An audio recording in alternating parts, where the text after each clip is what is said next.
तो जैसा कि आप सब जानते हैं, हमने मॉलिक्यूलर बायोलॉजी की लेक्चर सीरीज स्टार्ट कर दी है। उस लेक्चर सीरीज का आज हमारा है 6th लेक्चर। ठीक है, तो कंटिन्यू करते हैं। आज तक हमने पढ़ा है डीएनए रेप्लिकेशन क्या होता है, डीएनए रेप्लिकेशन की बहुत सारी प्रॉपर्टीज होती है, कौन सी है और उनका क्या मतलब होता है, वो ऑलरेडी हम डिस्कस कर चुके हैं। ठीक है, तो आज के हम लेक्चर में देखेंगे कि डीएनए रेप्लिकेशन के लिए कौन कौन से प्रोटीन्स एंड एंजाइम्स जो है वो इंपॉर्टेंट है, वो आज के हम इस वीडियो में देखने वाले हैं। ठीक है, तो अगर आप सबने हमारे चैनल को अभी तक सब्सक्राइब नहीं किया है, तो कृपया हमारे चैनल को विजिट कीजिए भूषण मिलमिले नाम से, और चैनल को जाके सब्सक्राइब कर दीजिए और उसके साथ ही बेल आइकन पे भी दबाइएगा, ताकि जब भी हम हमारा नया वीडियो डालें तो आप कोई मिस ना करो, नई अपडेट या फिर नए कंसेप्ट जो भी हम हमको आपके लिए लाए हैं वो आप मिस ना करो। ठीक है, चलो।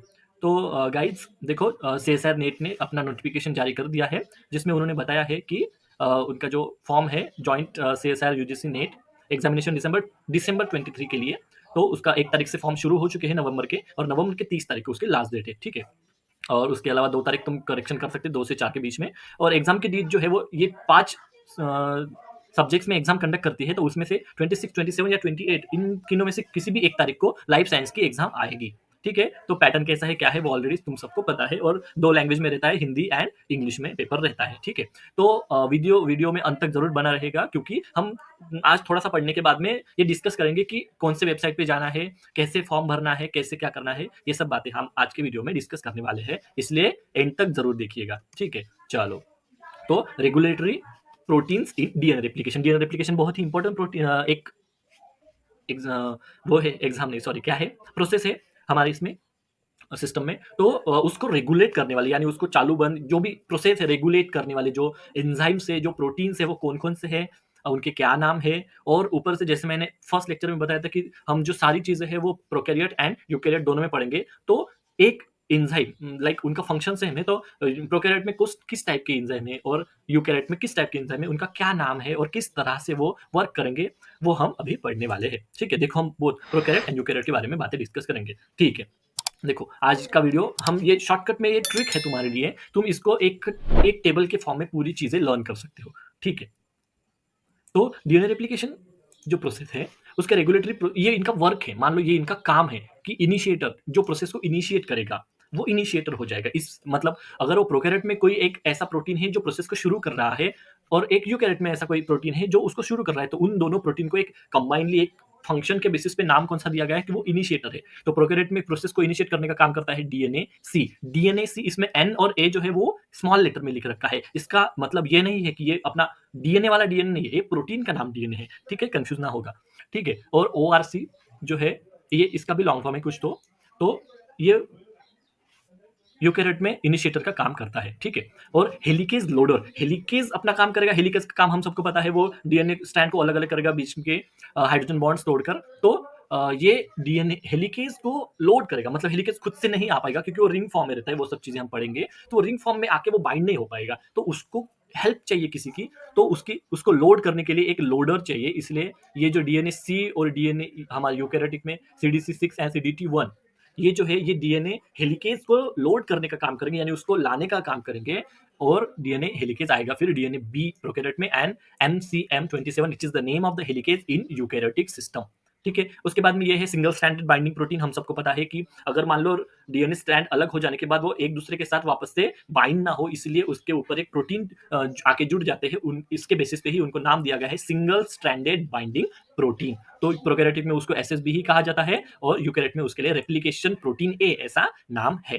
ठीक है, इसके अलावा प्राइमेज है, यानी प्राइमर को ऐड करेगा, क्योंकि डीएनए हम आगे जाके पढ़ेंगे कि डीएनए पॉलीमरेज जो है वो डायरेक्टली काम नहीं कर सकता, उसको कुछ तो ऑलरेडी बना हुआ चाहिए। तो ऑलरेडी बना हुआ एक जो छोटा सा स्ट्रैंड प्राइमेज ऐड करता है, जो कि क्या कहलाता है, प्राइमर। डीएनए का एक प्राइमर ऐड होता है, जैसे हम घर के ऊपर पहले प्राइमर मारते हैं, उसके ऊपर मेन कलर मारते हैं ताकि वो अच्छा सा चिपक जाए। तो सेम एक कंसेप्ट है यहाँ पर भी लागू होता है कि एक एंजाइम आएगा, प्रोसेस को शुरुआत कर देगा, मतलब जस्ट जैसे हम सबने एग्जाम में करते हैं हम कि भाई बस एक वर्ड बता दे, बाकी मैं पढ़ दूंगा, कर लिख दूंगा, तो वो एक वर्ड जो है it will be acting as a primer for you, और फिर तुम्हारा डीएनए पॉलीमरेज शुरू हो जाएगा। तो प्रोकैरियोटिक सिस्टम में वैसा प्राइमर ऐड करने का काम करता है डीएनए जी नाम का प्रोटीन है। ये डीएनए एन और ए जो स्मॉल है, ये ऐसे ही नहीं लिख रखा है, मेरे को आता नहीं इसलिए मैंने कैपिटल नहीं कर पाया, ये नहीं है, ये ऐसा ही है। ठीक है, और यहाँ पे देखो ये डीएनए ये करेक्ट लिख रखा है, इसका मतलब है ये डीएनए नाम नॉमेनक्लेचर है, डीएनए पॉलीमरेज अल्फा।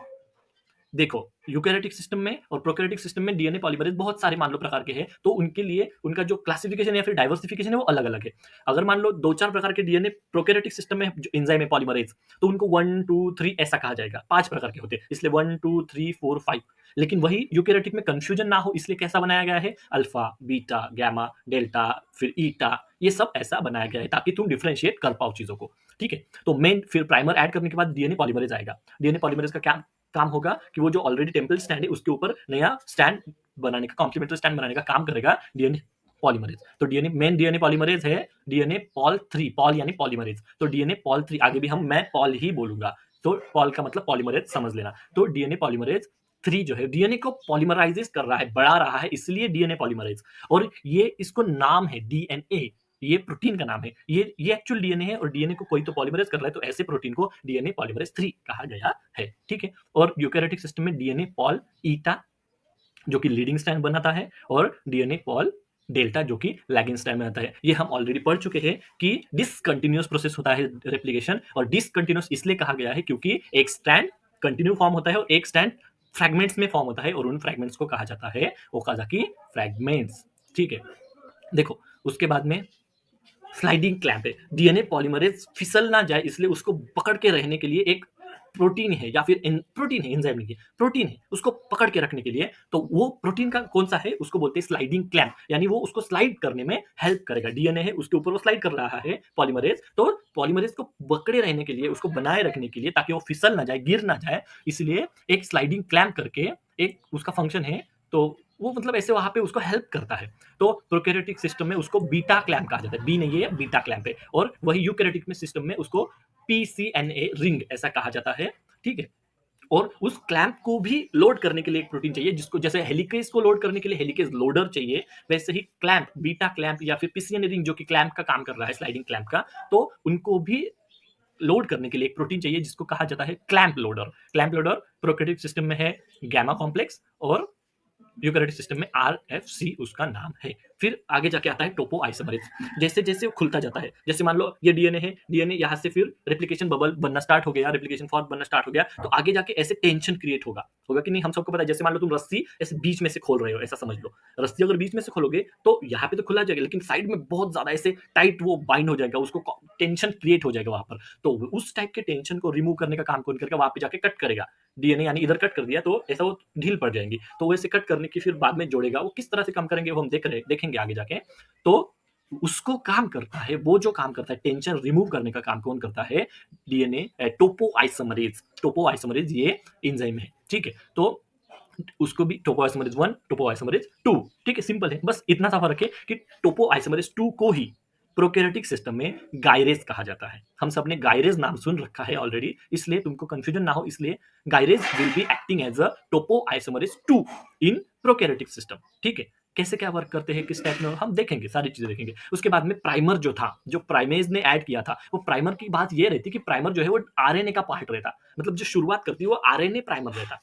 तो आरएनए प्राइमर तो हमारे सिस्टम में रहने से रहा, हम रख नहीं सकते ना आरएनए को, डीएनए में तो बिल्कुल भी नहीं रख सकते, इसलिए नेचुरली इस टाइप से डिजाइन किया गया है कि उस प्राइमर को आगे चल के रिमूव करना पड़ेगा, ठीक है? तो वो रिमूव करने के लिए आएंगे, फिर प्रोकैरियोटिक सिस्टम में आएंगे आरएनएज एच और डीएनए पॉलीमरेज 1 और यूकैरियोटिक सिस्टम में आएंगे आरएनएज एच सेम है और फैप एंडोन्यूक्लियस 1 ऐसा उसका नाम है, जो कि आगे जाके वो प्राइमर को रिमूव कर देगा। दोनों की क्यों जरूरत है, क्या है, वो सब भी चीजें बहुत अच्छी तरह से हम पढ़ने वाले हैं, ठीक है? फिर प्राइमर रिमूव करने के बाद वहां पे गैप आ जाएगा। जैसे मान लो इतना डीएनए था, ये प्राइमर रिमूव करते, यहाँ पे गैप आ गया, गैप आ गया यहाँ पर, तो ये गैप को कौन फिल करेगा वापस से?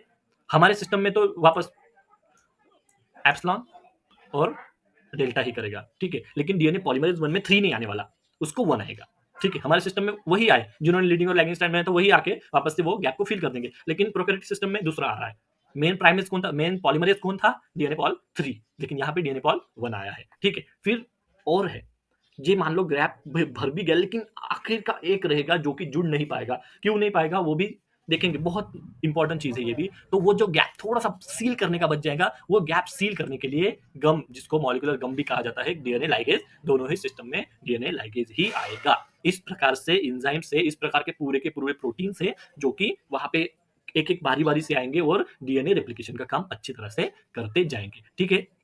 तो आज के लिए बस इतना ही। लेकिन रुको अभी जाओ मत, एक इंपॉर्टेंट चीज देख के जाओ। देखो सीएसआर नेट के फॉर्म आ गए हैं, लास्ट डेट है, तो तुमको करना क्या है, देखो यहाँ पे जाओ, जॉइंट यूजीसी सीएसआर नेट ऐसा सर्च करो, या फिर मैं डिस्क्रिप्शन में लिंक दे दूंगा, वो डिस्क्रिप्शन की लिंक में जाके क्लिक करो, और ये देखो नेशनल टेस्टिंग एजेंसी लिख रखा है यहाँ पर, दिसंबर 2023, यहाँ पे क्लिक करो।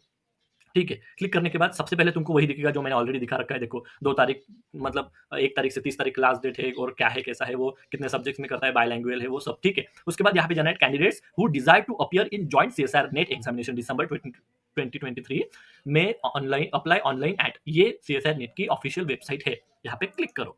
क्लिक करने के बाद ये खुलेगा तुम्हारा, देखो ऐसा है, ऐसा तुम्हारा इंटरफेस दिखाई दे रहा है। यहाँ पे पब्लिक नोटिस है जिसमें बताया गया है किस प्रकार से, मतलब कौन सी एग्जाम है, क्यों होती है, उसका क्या एम है एंड ऑल दैट। अगर तुमको ये चीजें पूछनी है तुम मुझे भी पूछ सकते हो इनडायरेक्टली। ठीक है, फिर यहाँ पे जाओ, ये देखो यहाँ पे जाओ, joint CSR UGC net registration, यहाँ पे रजिस्ट्रेशन करो। ओपन, यहाँ पे लिंक ओपन कर ली, खुल जा भाई खुल जा सिम सिम।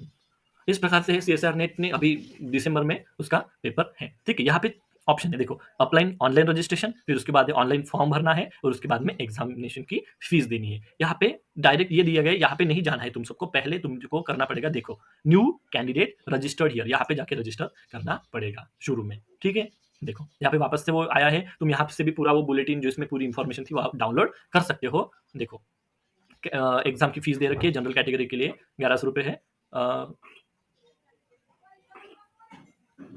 ओबीसी वगैरह के लिए क्या है 550 रुपये, SC ST थर्ड जेंडर के लिए 275, एंड फिजिकली वो जो है उनके लिए है कुछ भी नहीं है।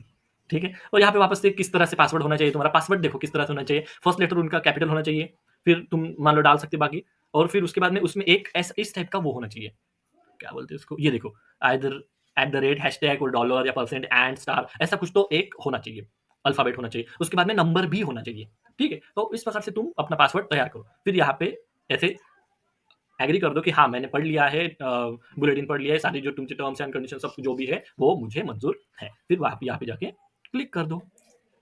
यहाँ पे क्लिक करने के बाद तुम्हारा रजिस्ट्रेशन हो जाएगा, फिर तुम्हारे ईमेल पर वो आएगा क्या, ओके सॉरी, तुम्हारे ईमेल पे कैंडिडेट सॉरी रजिस्ट्रेशन नंबर, ये पूरा इंफॉर्मेशन यहाँ पे फिल करने के बाद father name, mother name, date of birth, ये सारी चीजें इंपॉर्टेंट है, अच्छी तरह से फिल करना। ईयर भी इंपॉर्टेंट है क्योंकि जेआरएफ की एज लिमिट रहती है। ठीक है, ईमेल एड्रेस बराबर एकदम एक्यूरेट करेक्ट डालना, और बाकी सब मोबाइल नंबर वगैरह सब कुछ चीजें अच्छे से डालना, एड्रेस का उतना कुछ नहीं लेकिन फिर भी अच्छे से डाल देना। फिर यहाँ पे पासवर्ड जो मैंने अभी बताया किस तरह से क्रिएट करना है वो कर लेना। सिक्योरिटी क्वेश्चन के लिए कोई बुक का नाम या फिर फेवरेट या दोस्त का नाम कुछ भी पूछेंगे वो कर लेना। ये डालने के बाद यहाँ पे सबमिट करना। ठीक है, सबमिट करने के बाद तुम्हारी आईडी और पासवर्ड तुम्हारी जीमेल पे आएंगे। ठीक है, जीमेल पे आएंगे। अब मैं वापस जा रहा हूँ, तुम मत जाना, तुम आगे जाना। ठीक है, फिर जीमेल पे आने के बाद तुम्हारी आईडी और पासवर्ड आ गई। फिर यहाँ पे अब तुम आके रजिस्ट्रेशन हो गया, फिर आप यहाँ पे आके एप्लीकेशन नंबर डालना, पासवर्ड डालना, ये जो पिन है ये पिन यहाँ पे डाल के फिर लॉगिन कर लेना। लॉगिन करने के बाद में फिर ज्यादा कुछ नहीं है, थोड़ी सी इंफॉर्मेशन पूछेंगे तुमको, एमएससी वगैरह की, बीएससी एमएससी 10th 12th के वो सब चीजें डाल के फिर फॉर्म भर देना, और एट द एंड फीस पे कर देना। ठीक है, इस तरह से तुम्हारा फॉर्म रहेगा, बहुत ईजी है, इतना कोई मुश्किल बात नहीं है, और ऐसे ही भर के तैयारी में लग जाना। पेपर रहेगा अपना 26, 27 या 28 में से किसी भी एक तारीख को, मतलब आइदर 26 और 27 या फिर 28 को अपना पेपर रहेगा। ठीक है, तो इसमें अगर कुछ भी दिक्कत आए तो तुम मुझे पूछ सकते हो। ठीक है, बाकी आज के लिए इतना ही, और stay tuned and keep studying. Bye.